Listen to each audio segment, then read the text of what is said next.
Que a doce paz do nosso Senhor Jesus Cristo, o mestre de nossas almas, envolva nossos pensamentos, envolva os nossos corações, e todos nós presentes, encarnados, nos tempos de outros, e desencarnados que estão em um mundo maior do que o desencarnados, com certeza. E Jesus nos abençoe e nos abrace. O caminho desses espíritos amigos que possam nos sustentar nessa tarefa de difusão da doutrina dos espíritos, aquilo que possa ir falar de coração para coração de todos nós que precisamos. Dito isso, nosso livro em estudo metódico, sistemático, no decorrer desses meses, e talvez até o ano que vem, aconteceu na casa de meus irmãos. Da mesma forma que os trabalhos mediúnicos, as manifestações mediúnicas, quer pela escrita, quer pela teoria, pela transmissão falada, tais ensinos têm como objetivo nos alertar para que nós não passemos pelos sofrimentos, pelas lutas, os nossos irmãos, espontaneamente, de uma forma tão franca e sincera, relatam nas suas vidas. O objetivo não é outro, senão que nós aprendamos a ouvir e a ler a literatura espírita narrando os dramas dos nossos companheiros do mundo espiritual, que talvez nós, no passado recente, tivéssemos feito dessa forma. Assim, da mesma forma, dessa mesma forma, o que aconteceu e que consta nos relatos do Espírito Mora, através do médico Emmanuel Cristiano, nós também ficamos com a responsabilidade, com o compromisso de evitar que tais episódios, através do aprendizado dessas lições maravilhosas, que ao longo desse ano serão ministradas nessa casa, não aconteça na nossa. Deve ser esse um grande desafio de todos nós. Cada um vigilante, cada um atento, cada um tal qual uma sentinela ao entrar nessas portas, sabedor que os espíritos superiores aqui estão para nos sustentar, para nos socorrer.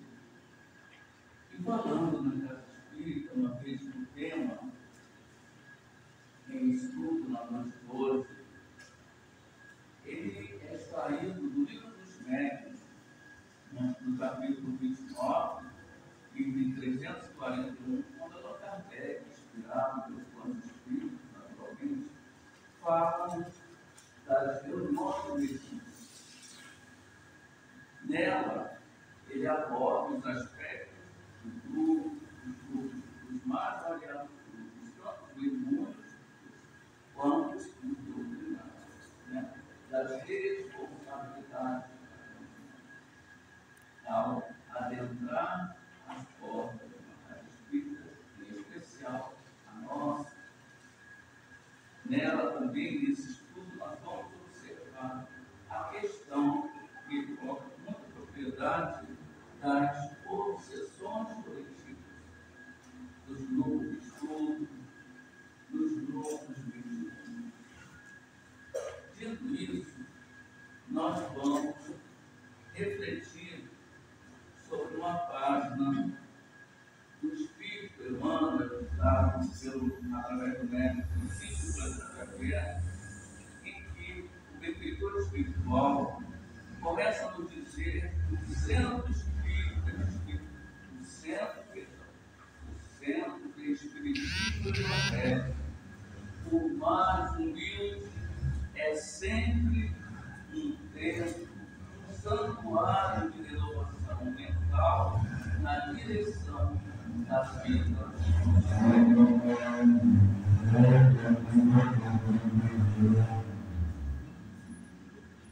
Filho, irmão, para nós, o mais humilde que ser, que nos parece do nosso tratamento dessa característica, é sempre santuário de renovação.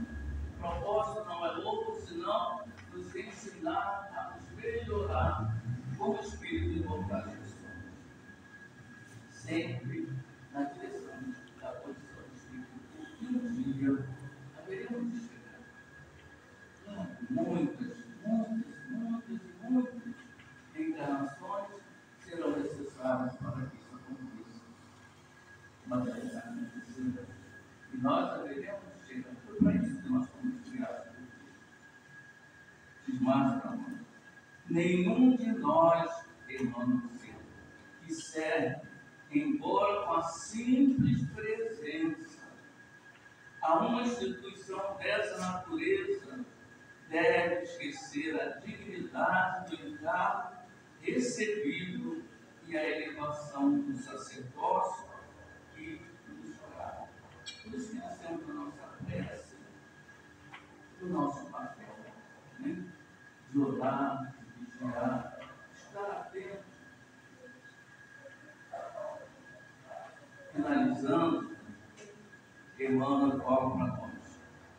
Quando se abrem as portas do templo espírita ou do santuário doméstico dedicado ao culto do Evangelho, uma luz divina acende-se nas trevas da ignorância e, através dos raios e fazeres deste ato de fraternidade e conhecimento, que brilha para o bem da comunidade, os homens que dele se avizinham, ainda não desejem caminho sem perceber para a vida.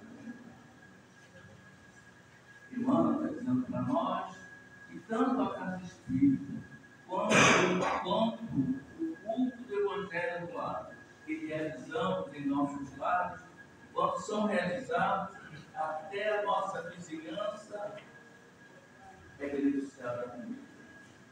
Dito isso, vamos agora passar para o nosso estudo. É um pontinho.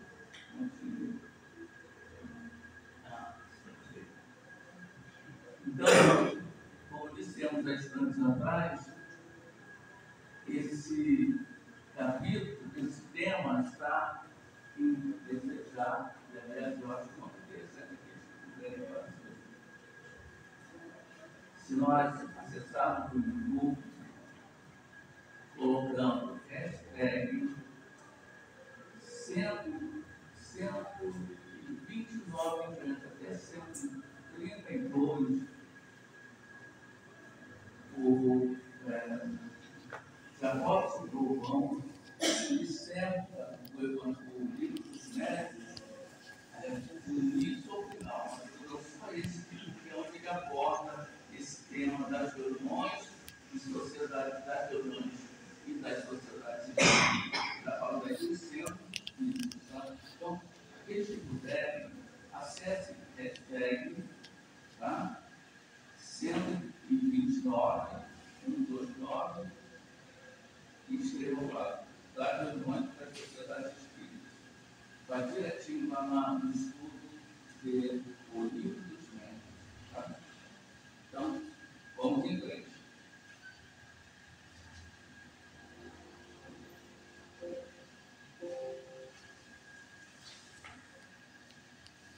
Então, saiu a capa que o livro dos médicos é onde foi inspirado, né? São das reuniões das sociedades espíritas, livro dos médicos, capítulo 29. Esse livro é o item publicado. É o item 340.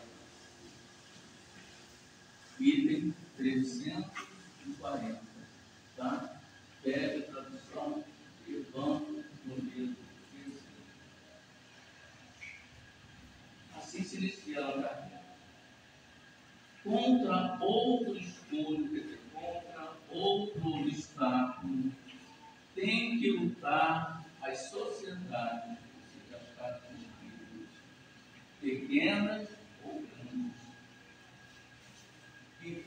todas as reuniões, não é só reunião, mas todas as reuniões precisam estar atentos quanto a esse obstáculo que ele está colocando aí. A gente vai ver mais adiante de que obstáculo ele está servindo. Qualquer que seja a importância que se revistam essas reuniões. Qualquer que seja a importância. Reunião administrativa, reunião de assistência espiritual, reunião de apoio, né? Reunião doutrinária, estudo do Evangelho, seja qual for. Todas elas é preciso que todos nós estejamos atentos à posição em que nos encontramos. Os ocasionadores, os causadores de perturbações, não se encontram somente no meio delas. Não é só, ele está falando aqui, não é só os encarnados que podem perturbar uma reunião, mas também os desencarnados do mundo visível. E aí nós colocamos lá a questão do livro dos Espíritos, número 459, quando o codificador pergunta aos leitores se os Espíritos os influenciam o pensamento. E muita sabedoria eles respondem, muito humano e pensante. Ou seja, muitas coisas que a gente faz pensando, que a gente está pensando, não é? Essa é a maior dificuldade daquele que não conhece a doutrina espírita, entender que está sendo influenciado, que está sendo dirigido, que está sendo conduzido. Muitas das vezes se cometem até crimes, né, onde o criminoso, ao ser detido, não sei como é que eu fiz isso. Tamanha influência que os espíritos exercem em nossa consciência. Mas exerce por quê? Pela nossa própria inteligência. Exerce porque não estamos atentos à orientação de Jesus, o vigiai e orai para não cair em tentação. A gente precisa conhecer-se a nós mesmos, como disse o nosso companheiro Sócrates. Conhece-te a ti mesmo. Ou seja, quando eu me conheço, eu sei quando o pensamento é meu e quando não é. E aí é hora de eu. O que ocorre? Eles influenciam os nossos pensamentos. Mas de quem é a decisão? De quem é a decisão? Nossa. Perfeitamente nossa. E nós já acolhemos a ideia que há pontos em prática e que podemos muito bem perturbar uma reunião com o pensamento do Espírito. Nós não. Não. É perguntar, se alguém quiser perguntar, eu sei que eu não sei, mas nós estamos num grupo de estudo, outros companheiros poderão nos socorrer. Se precisar, não entendi isso. Se eu souber, eu respondo. Se não souber, eu vou pedir auxílio, como diria o apresentador da universidade. Como tem. Assim como há espíritos protetores das associações, das cidades e dos povos, espíritos malfeitores se ligam aos grupos do mesmo modo que os indivíduos. Vamos falar isso, né? Aqui, Allan Kardec, né, está mostrando para nós, que a gente sabe disso lá no livro dos Espíritos, quando ele fala dos espíritos protetores. Todos nós, ao retomarmos a vida corpórea, um companheiro melhor adiantado que nós, não um espírito de alma, não, mas um melhor adiantado que nós, nos toma como afilhado, como protegido, né? E ajuda-nos a caminhar. Não impede, mas ajuda, dizendo não faça isso. Mas a decisão de fazer ou não fazer é sempre nossa. Hoje, para enriquecer esse tópico, né, de espírito protetor, nós trouxemos uma anotação muito interessante. É uma biografia do Chico Xavier. no livro Chico de Francisco, por Adelino da Silveira. Ele começa contando para nós que o número de pessoas que procuravam o Chico em seu emprego era cada vez maior. E isso foi tornando um problema muito grande para Chico. Todo mundo queria falar com ele. Tipo, uma orientação, né? Falar sobre o desencarnado, enfim, uma posição. Seu irmão, José Xavier, companheiro das irmãs espíritas, sugeriu que as pessoas que procuravam lá no trabalho dele fossem encaminhadas para a sua sapataria, e onde teria a oportunidade de conversar com ele, José Xavier, enquanto Chico terminasse a sua jornada de trabalho para poder atender. Até aí tudo bem? Assim foi feito. Todo mundo que vinha, não, vai para essa portaria do José. E por esse trabalho, ele ficou feito durante 11 anos.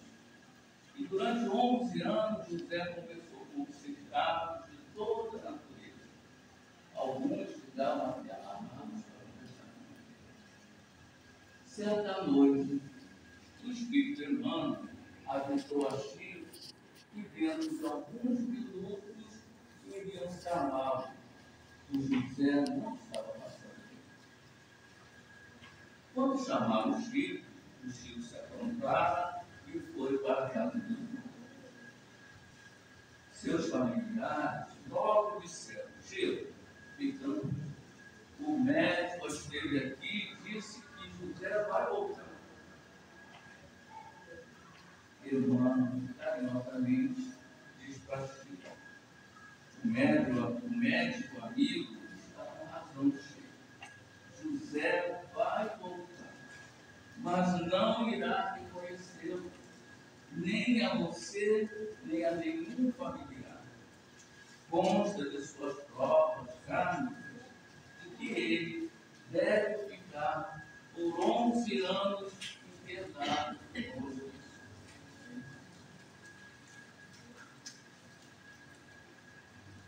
Depois de algumas horas, Chico viu vários espíritos formando um círculo em torno da cama de José. Então, Chico perguntou para a irmã do que se tratava. A irmã me informou: vamos pedir ao Senhor que os 11 anos que José conversou com o obcecado em sua sapataria sejam levados em consideração, e ao invés de ele ficar esses 11 anos alienados, vamos pedir que ele desencarne já. Mas ao mesmo tempo chegou a resposta, autorizando o desencarne de José.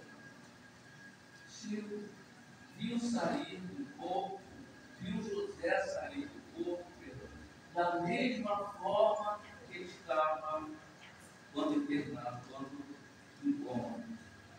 Alguns meses se passaram e um dia José se encontra com Chico. E Chico pergunta: como está, meu irmão? Não muito bem, respondeu José. Parece que meu cérebro não cabe na minha cabeça. Sinto muita tortura. Olha, José desencarnou 11 anos antes do prazo previsto e estava naquela posição. Imagine quem retorna ao mundo espiritual pelas portas do suicídio. Isso é uma reflexão para nós, que é dada nesse documento. Mais alguns meses, e José lhe aparece novamente nas mesmas condições. Então, falou-lhe a Chico. Chico falou a José, pela segunda vez, esse encontro: José, hoje é dia de São Luís Gonzaga, e o santo virá à terra abençoar todas as instituições que têm o seu nome. Certamente vai passar em frente do centro espírita de São Luís Gonzaga, lá em Deus do Povo, que é onde Chico frequentava o irmão também. Quando o santo aparecer, vá para lá, e José rapidamente se dirigiu lá para as portas do seu espírito. Quando o santo apareceu, toda a rua ficou iluminada. Era uma luz tão intensa que José não conseguiu olhar para o espírito. Ficou de joelhos e começou a orar. Então, ele pede ao espírito e lhe aparece. São Luís Gonzaga. Eu queria que o Senhor me ajudasse a ficar bom. Só quero o meu equilíbrio para continuar conversando com os espíritos obsessores e obcecado nas praças públicas, nos bares, nos cinemas e nos clubes. José viu então uma mão, como se fosse feita de luz, que lhe saiu daquele claridão e lhe deu um lírio com perfume indescritível. Ele aspirou a flor e desapareceu, penetrando-lhe as narinas. Quando o santo acabou de passar, continuando a sua jornada de luz, José estava completamente restabelecido em seu equilíbrio. A gente pode observar nesse relato, nenhum de nós fica desamparado. Em momento nenhum de nossas vidas. Muitas das vezes, as nossas provas são tantas que a gente até blasfema. Deus não está vendo todo esse quadro.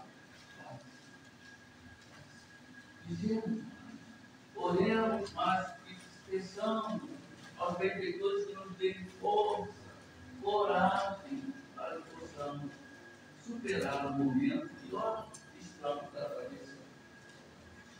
Alguma dúvida pequena? Ligam-se, diz Allan Kardec, primeiramente aos mais fracos, aos mais acessíveis, procurando fazer os seus instrumentos e gradativamente vão envolvendo os conjuntos, quer dizer, o grupo. Por isso, que tanto mais prazer maligno experimentam, quanto maior é o número dos que lhe traem compromisso. Aqui ele está falando da obsessão, subtração, simples, esqueci, fascinação. Ele está falando da obsessão de fascinação. Né? Ou seja, primeiro, esses espíritos têm o objetivo de perturbar a reunião, se ligam ao que Kardec fala de mais fraco. Mais fraco que está se referindo é as pessoas que estão iniciando nos trabalhos. Por falta de conhecimento doutrinário, é natural que aceitem tais pensamentos. Daí a importância do estudo doutrinário. Uma outra receita, senão o estudo metódico da doutrina dos espíritos, para que nós, tal qual uma vacina que nós tomamos para nos livrar dessa ou daquela enfermidade, assim que o estudo exerce. Da mesma forma, qual é o objetivo desse espírito? Fazer de nós, que estamos vigilantes muitas das vezes, instrumento. E o objetivo maior é o quantas casas espíritas fecham suas portas por vigilância dos seus frequentadores, dos seus trabalhadores, dos seus políticos. Precisamos estar atentos. Não podemos abrir mão dos nossos estudos doutrinários. Todas as vezes que, num grupo, um dos seus componentes cai na armadilha, cúmplice se proclame que há no campo um inimigo, um lobo no refúgio, e que todos se ponham em guarda, visto ser mais que provável a multiplicação das tentativas. Kardec está chamando a atenção para si. Uma única pessoa, né, se deixar ser envolvida nessas vibrações de vacilo, de ilusão, porque a vacinação é um processo de ilusão, de engano, de mentira, né? E a pessoa não percebe isso. Muitas das vezes, por falta de conhecimento, sim, não percebe que está obcecada. Pensa que o que ela está dizendo, que ela está vendo, que ela está, é a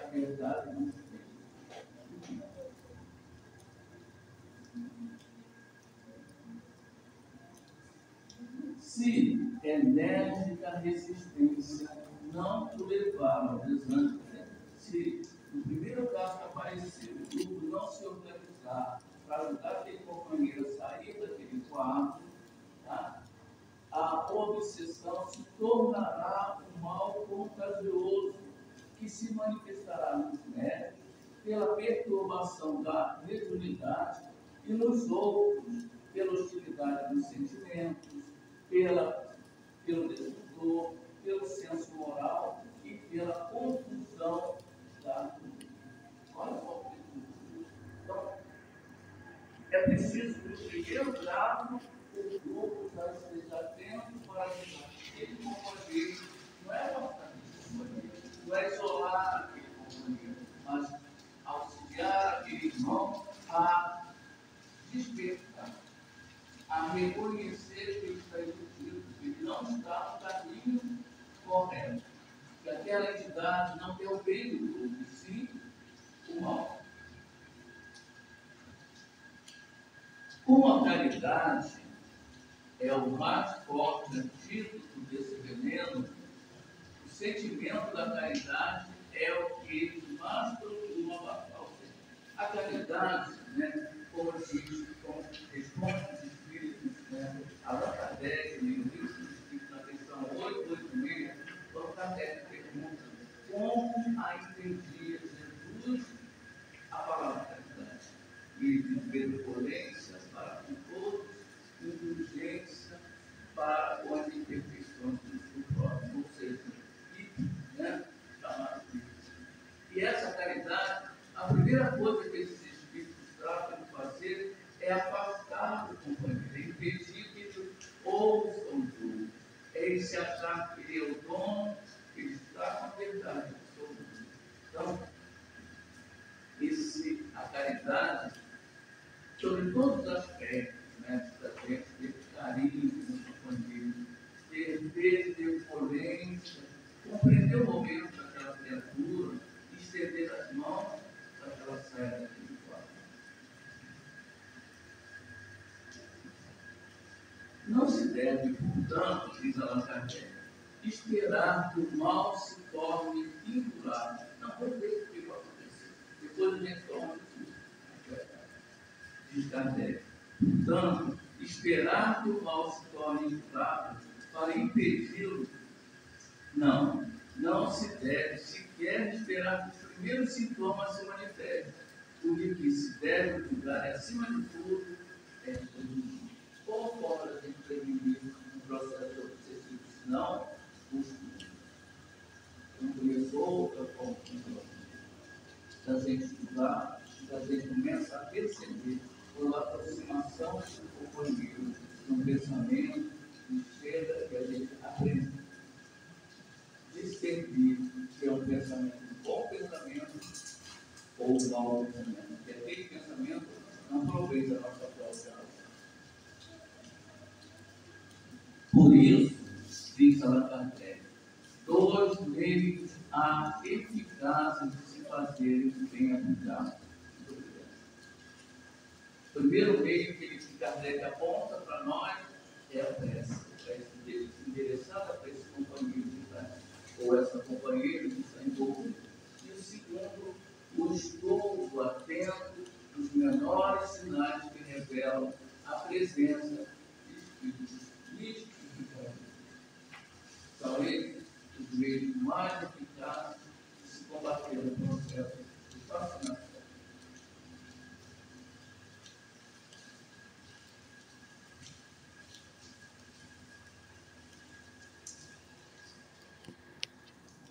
Primeiro, qual é o primeiro? A prece. Primeiro, a prece atrai os bons espíritos. Porque quando nós oramos, quando a gente faz uma prece de abertura, por que a gente pede a proteção dos bons espíritos? Porque sabemos que a mão espiritual outros não precisam progresso. Nosso progresso da nossa casa, do nosso país, da nossa cidade. Né? Que só assistem, os bons espíritos só assistem zelosamente os que lhes secundam, né, mediante a confiança em Deus. Ou seja, quando oramos, estamos dando a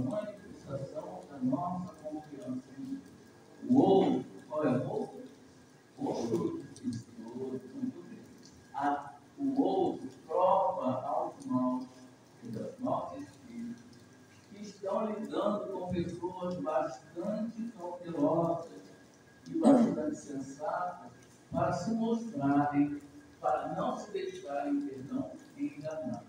O estudo faz com que os espíritos percebam. Isso aí é tempo perdido. É assim que está. É uma crise. Sim, vai se aproximar de alguém, mas olha a primeira bagagem. Tem um perdido. É melhor ir para outro. E aí eu também mais prático, mais distante, tem mais a possibilidade de acolher o pensamento dele. Daí a nossa caridade, a nossa atenção para com os companheiros que estão iniciando a jornada nesse mundo. Se um dos membros for preso da obsessão, todos os esforços devem tender para que os primeiros indícios, desde os primeiros indícios, até abrir os olhos. Abrir os olhos é o quê? Chamar o companheiro, que está começando a sinais de estar no processo de ilusão, de fascinação, de particular, muito mais horroroso, diferente da visão.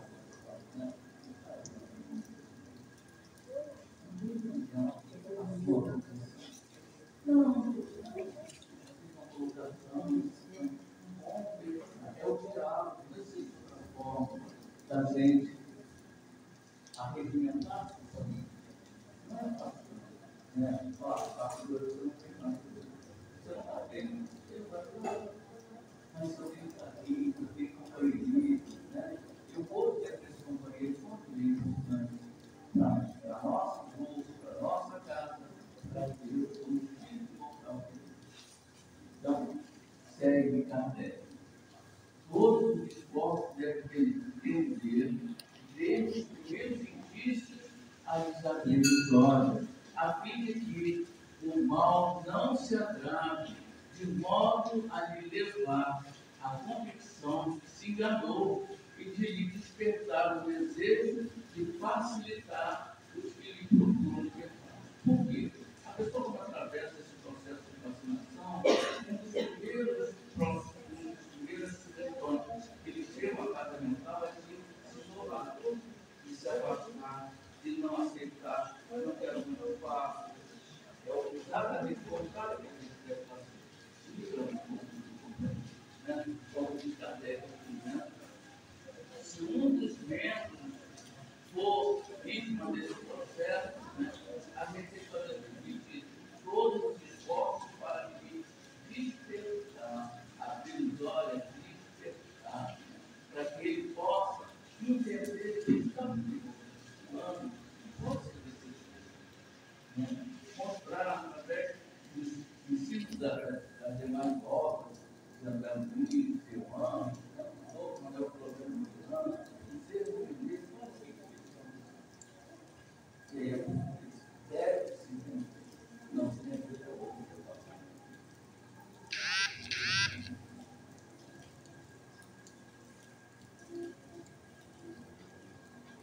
sendo assim, nós chegamos até aqui em cursinho dos amigos de 76, que era o cursinho, alguém gostaria de fazer uma pergunta? A gente já tem 2 minutinhos para que eu possa, antes de encerrar, fazer um convite aos presentes. Alguém ficou uma dúvida, não foi dito, em relação à vacinação,